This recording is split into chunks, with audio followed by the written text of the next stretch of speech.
Following constant outcry from the community, the developers seem to make more balanced changes than we can follow. So here's this month's IRL patch notes.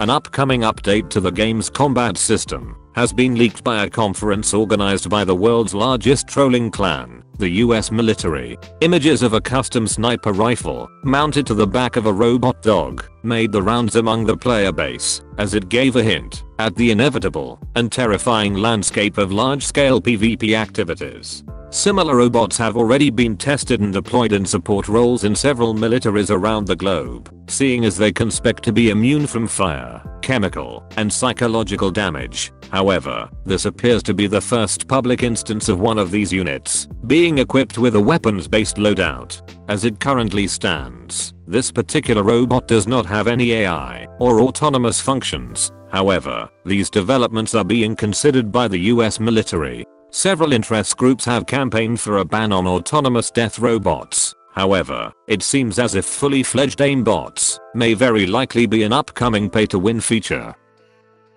A leaker from Facebook has claimed that a huge amount of toxicity from the player base today can be traced back to the social media platform. The former employee in question detailed how an update in the site's algorithm prioritized meaningful user interactions when determining what content to show to users, which had the unfortunate side effect of artificially boosting misinformation, extremely biased news, and in some cases, groups known for committing random acts of PvP violence. Despite their own internal research finding their algorithm to be causing critical damage to communities around the globe, the company decided not to change these systems after determining that it would reduce its user retention and in turn, its bottom line. The day after this issue was brought in front of the US Congress, the site was suspiciously taken offline for 6 hours for reasons supposedly not related to the testimonial. However, we can probably expect data miners to find a connection, if one should exist.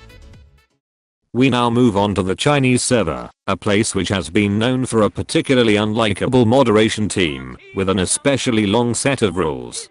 Following the month of September, in which mods banned cryptocurrency, a Marvel movie designed to be screened in China, video games for young people, and effeminate men, they started planning for yet another addition to a Discord admin's fantasy world. Our proposal, unveiled in the middle of the month, showed the intention to ban all private news outlets within the server, which for those keeping track at home, would mean all information given to the citizens of China would be filtered and owned by the Chinese government. Detractors of the move have expressed serious concern for the impending change, claiming that having nearly 18% of the entire player base receiving news from a single source would be a serious nerf to democracy the world over. This is because with all news being filtered and controlled, the Chinese government would basically have the reality stone and the ability to shape the perception of the world for all citizens within its influence, as news outlets tend to be very favorable to the interests of their owners, sometimes at the expense of the truth.